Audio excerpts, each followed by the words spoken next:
दोस्तों आज की कहानी एक ऐसी अप्सरा जैसी लड़की की है जिसकी खूबसूरती ही उसकी जान की दुश्मन बन गई। उसकी अपनी सौतेली माँ ने उसके खिलाफ एक ऐसी खौफनाक साजिश रची कि उसे अपनी जान बचाने के लिए सब कुछ छोड़ के भागना पड़ा। लेकिन इस भागदौड़ में उसे एक ऐसी गंदी चीज की लत लग गई जिससे वो चाहकर भी पीछा नहीं छुड़ा पा रही थी। हर बार हालात उसे खींचकर वापस उसी गंदगी भरी दुनिया में ले आते थे। आखिर उस लड़की के साथ जंगल के उस सन्नाटे में क्या हुआ था, चलिए पर्दा उठाते हैं आज की इस मिस्ट्री से। कहानी शुरू होती है क्लेयर नाम के खूबसूरत लड़की को दिखाते हुए जो सुबह की जॉगिंग कर रही है। जॉगिंग के बाद शावर लेते वक्त हमें पता चलता है कि क्लेयर बला की खूबसूरत है, यानी कि क्लेयर के शरीर पे अगर मक्खन की टिक्की भी रखोगे ना तो वो भी पिघल जाए। बोले तो क्लेयर एकदम कातिल हसीना टाइप लड़की है। फ्रेश होकर वो होटल पहुंचती है जहां उसकी मुलाकात उसकी सौतेली माँ मिस मॉड से होती है जो कि दिखने में ही चुड़ैल जैसी है। ये होटल असल में क्लेयर के पिताजी का था जिनकी मौत हो चुकी है और उसकी सगी माँ भी बरसों पहले एक एक्सीडेंट में गुजर चुकी है। इसलिए यह होटल और क्लेयर दोनों मिस मॉड के भरोसे चल रहे हैं। मिस मॉड ऊपर से तो बहुत प्यार दिखाती है और कहती है कि तुम मेरी सगी बेटी जैसी हो, अपनी जवानी को खुल के जियो और हर पल का मजा लो। लेकिन अंदर ही अंदर वो क्लेयर की खूबसूरती से जलती भी थी। अब कहानी में ट्विस्ट तब आता है जब मिस मॉड यानी कि चुड़ैल का बॉयफ्रेंड जिसका नाम बर्नार्ड है वहां आता है। बर्नार्ड क्लेयर की खूबसूरती देखते ही रह जाता है। फिर वो उसका हालचाल पूछता है और कहता है कि मुझे तुमसे अकेले में कुछ बात करनी है। ये सब कुछ चुड़ैल ऊपर बालकोनी से खड़े होकर देख रही होती है। दोस्तों इस सीन को दिमाग में चिपका लो क्योंकि सारे फसाद की जड़ यहीं से शुरू होगी। रात को काम खत्म करके क्लेयर सो जाती है। अगली सुबह जब वो रूटीन जॉगिंग करने के लिए निकलती है तो अचानक उसे एक बहुत बड़ा झटका लगता है। एक किडनैपर उसे किडनैप कर लेता है और जबरदस्ती कार की डिक्की में ठूस देता है। अब गाड़ी शहर से दूर पहाड़ी के रास्तों से जंगल की तरफ दौड़ने लगती है और हम देखते हैं कि गाड़ी कोई आदमी नहीं बल्कि एक औरत चला रही है। लेकिन तभी किस्मत पलटी मारती है। रास्ते में एक जानवर आ जाता है और एक भयानक कार सीधे पेड़ से टकराती है। फिर मौका देखते ही क्लेयर डिक्की से निकलती है और जान हथेली पर रखकर जंगल में भागने लगती है। लेकिन वो किडनैपर औरत भी कम नहीं थी, वो उसका पीछा करती है और क्लेयर पर बंदूक तान देती है। उसके आखिरी शब्द थे, तुम्हारी खूबसूरती ही तुम्हारी सबसे बड़ी गलती है। देखा दोस्तों, औरत ही औरत की दुश्मन होती है। लेकिन तभी गोली चलने की आवाज गूंजती है और अंधेरा छा जाता है। जब क्लेयर की आंखें खुलती है तो वो एक अनजान बिस्तर पर पड़ी हुई थी और उसने कपड़े नहीं पहन रखे थे। तभी कमरे में रिचर्ड नाम का हट्टा कट्टा लड़का आता है। क्लेयर उसे देख के घबरा जाती है और घबराहट के मारे उससे अपने कपड़ों के बारे में पूछती है तो रिचर्ड उसे बताता है कि वो गीले हो गए थे इसलिए मैंने सुखाने के लिए डाल दिए हैं। इसके बाद क्लेयर उसे किडनैपर औरत के बारे में पूछती है तो रिचर्ड ठंडे दिमाग से उसे बताता है कि मैं शिकार कर रहा था लेकिन मुझे उस औरत को मारना पड़ा क्योंकि वो औरत तुम पे गोली चलाने वाली थी। साथ ही साथ वो उसे ये भी कहता है कि अब क्लेयर की वजह से वो बहुत बड़ी मुसीबत में पड़ चुका है। इसके बाद क्लेयर पुलिस के पास जाने की बात करती है लेकिन रिचर्ड उसे साफ साफ मना कर देता है कि अगर तुम पुलिस के पास गई तो वो मेरी भी फील्डिंग सेट कर देंगे। इसके बाद क्लेयर नीचे जाकर फोन ढूंढने लगती है। तभी वहां एक और आदमी आ जाता है जिसका नाम विंसेंट है जो कि हाफता हुआ आता है एंड हमें पता चलता है उसे अस्थमा की बीमारी है और वो अपना इनहेलर ढूंढ रहा होता है। क्या विंसेंट भाई आप भी दिल्ली के रहने वाले हो क्या?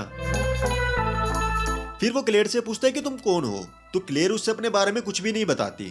इसके बाद वो विंसेंट की मदद करने लग जाती है। तभी वहां एक और लड़का आ जाता है और क्लेयर को देखकर चौंक जाता है। अब क्लेयर को लग रहा था कि ये रिचर्ड है लेकिन ये रिचर्ड नहीं बल्कि उसका जुड़वा भाई फ्रांसिस है। दोनों भाई बिल्कुल एक जैसे दिखाई देते हैं। रिचर्ड क्लेयर को वहां से भगाना चाहता है और कहता है तुम्हें मारने वाले यहाँ भी आ सकते हैं इसलिए निकल जाओ यहाँ से। लेकिन क्लेयर अभी भी डरी हुई है या शायद उसे मजा आने लगा है तो वो गिड़गिड़ाती है कि उसे कुछ दिन और रुकने दो। लेकिन रिचर्ड नहीं मानता। जब रिचर्ड चिल्लाकर उसे जाने को कहता है तो क्लेयर उसे एक जोरदार तमाचा मारती है और अगले ही पल उसे किस भी कर लेती है। ये सब करके क्लेयर ने ठान लिया था कि वो यहाँ से कहीं भी नहीं जाएगी। अगली सुबह क्लेयर विंसेंट के साथ डॉक्टर सैम के पास जाती है। डॉक्टर सैम भी क्लेयर की खूबसूरती देख के उस पर लट्टू हो जाता है। वापसी में वो एक बुक स्टॉल पर रुकते हैं जहां उसकी मुलाकात चार्ल्स और फादर गिलबर्ट से होती है। क्लेयर को लगने लगता है कि उसकी जिंदगी वापस पटरी पे आ रही है, तो वो विंसेंट से कहती है कि मैं अपनी पुराने गम भुलाकर जिंदगी की नई शुरुआत करना चाहती हूँ। ये बात सुन के विंसेंट उसे एक वॉलेट गिफ्ट कर देता है ताकि क्लेयर का मन लगा रहे। लेकिन घर पहुंचते ही रिचर्ड उस पर दोबारा से भड़क जाता है और कहता है कि तुम बाहर क्यों गई, अब सबको पता चल जाएगा कि तुम यहाँ पर रहती हो और वो लोग आकर हमें भी मार देंगे। ये बात सुनकर क्लेयर नाराज होकर अपने कमरे में चली जाती है, लेकिन थोड़ी देर बाद वो फिर से रिचर्ड के पास पहुंच जाती है। वो उसकी आंखों में देख के बोलती है, क्या तुम सच में चाहते हो कि मैं यहाँ से चली जाऊं? क्लेयर की आंखों में रिचर्ड खो जाता है और फिर ये दोनों जंगल की उस खामोशी में बेकाबू हो जाते हैं। उस रात वहां सिर्फ हवाएं नहीं चली, बल्कि तूफान और भूकंप दोनों आए। अब क्लेयर को इस खेल में मजा आने लगा था। अगले दिन डॉक्टर सैम आता है और बातों ही बातों में क्लेयर के साथ फ्लर्टिंग करके चला जाता है। मतलब दिन पे दिन क्लेयर के दीवाने बढ़ते जा रहे थे। रात को क्लेयर को नींद नहीं आ रही थी, उसे फिर से उसी तूफान की तलब हो रही थी, तो वो जाकर सोफे पर बैठे रिचर्ड के पास जाकर उसे चिपक जाती है। एक बार फिर दोनों के बीच वही नजदीकियां और वही भूकंप आता है। लेकिन सब कुछ हो जाने के बाद क्लेयर को झटका लगता है कि ये रिचर्ड नहीं बल्कि फ्रांसिस था। फ्रांसिस मासूमियत से कहता है, मैं खुद को नहीं रोक पाया, प्लीज इन सब के बारे में भैया को मत बताना। ये फ्रांसिस भाई तो गेम खेल गया। अगली सुबह क्लेयर फादर गिलबर्ट के पास कन्फेशन के लिए जाती है और उन्हें साफ साफ बता देती है कि मैंने उन दोनों भाइयों के साथ रातें गुजारी है, तो क्या मैं पापी हूँ? तो फादर उसे समझाते हैं कि जवानी में ऐसी गलतियां होती रहती है, लेकिन तुम्हें ये गलतियां बार बार नहीं करनी है और अपने आप को सुधारना पड़ेगा, तभी ईश्वर तुम्हें माफ करेगा। कहानी में थोड़े दिन गुजरते हैं और क्लेयर शहर के एक रेस्टोरेंट में काम करने लगती है।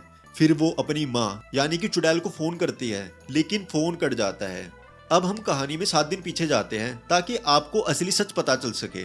उस दिन गिलबर्ट ने क्लेयर को फोन करके कहा था, मैं तुम्हें हर वक्त देखता रहता हूँ, तुम बहुत ही हसीन हो और मैं तुम्हें चाहने लगा हूँ। ये सारी बातें चुड़ैल ने सुन ली थी। बस इसी जलन ने मिस बॉन्ड को चुड़ैल बना दिया। उसे लगा कि क्लेयर उसका बॉयफ्रेंड छीनना चाहती है, इसलिए उसने क्लेयर को मरवाने का कॉन्ट्रैक्ट दे दिया। अब हम प्रेजेंट में आते हैं। अब तक क्लेयर की जिंदगी में काफी सारे नए मर्द आ चुके थे।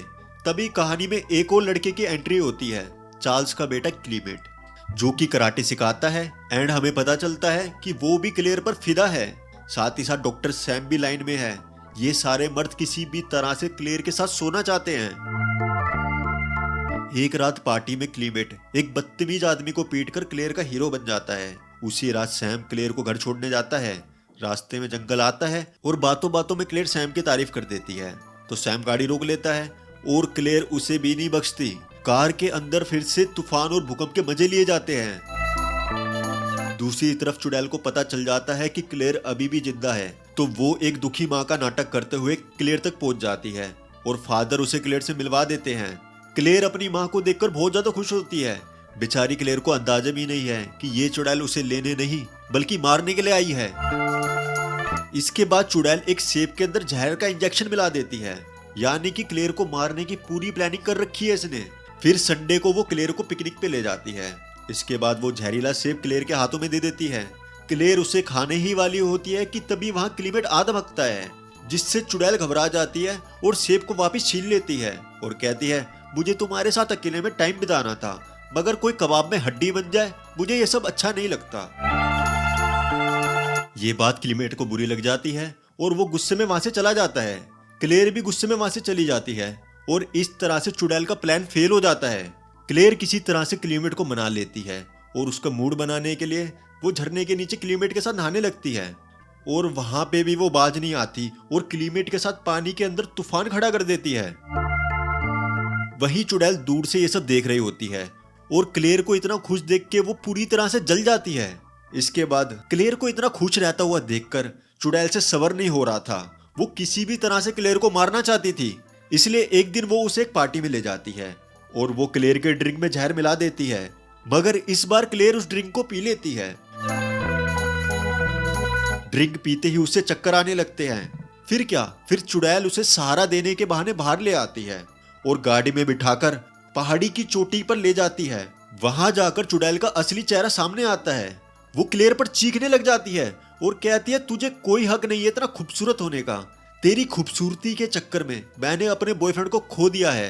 तूने मेरा प्यार छीना है और इसकी सजा तुझे जरूर मिलेगी। इतना कह के वो चलती कार से क्लेयर को नीचे खाई में धकेल देती है। अब चुड़ैल को लगता है खेल खत्म हो गया है, तो वो चर्च में जाती है ताकि वो क्लेयर की मौत के लिए गॉड से माफी मांग सके और मोमबत्ती जलाती है। लेकिन शायद ऊपर वाले का इंसाफ कुछ और था। अचानक से उसके कपड़ों में आग लग जाती है और वो वहीं पर जिंदा जलकर खत्म हो जाती है। आखिर में हम देखते हैं हॉस्पिटल का नजारा, जहां क्लेयर होश में आ जाती है। उसके सारे बॉयफ्रेंड्स और चाहने वाले उसके सामने खड़े थे जिन्होंने उसे बचा लिया था। उन सबको देखकर क्लेयर काफी ज्यादा मुस्कुराती है और इस तरह से उसने मौत को भी हरा दिया और अपनी आजादी भी पा ली। अब पूरी जिंदगी क्लेयर इन सारे लड़कों के साथ मजे करेगी। तो दोस्तों, ये कहानी थी एक ऐसी लड़की की जो मौत के मुंह से निकलकर अपनी हसरतों की रानी बन गई। आपको ये स्टोरी कैसी लगी कमेंट में जरूर बताना। अगर आपको वीडियो अच्छी लगी हो तो लाइक करिए। आगे के आने वाली वीडियोस के लिए हमारे चैनल को सब्सक्राइब करिए। मिलेंगे आपसे अगली वीडियो में, तब तक के लिए बहुत बहुत धन्यवाद।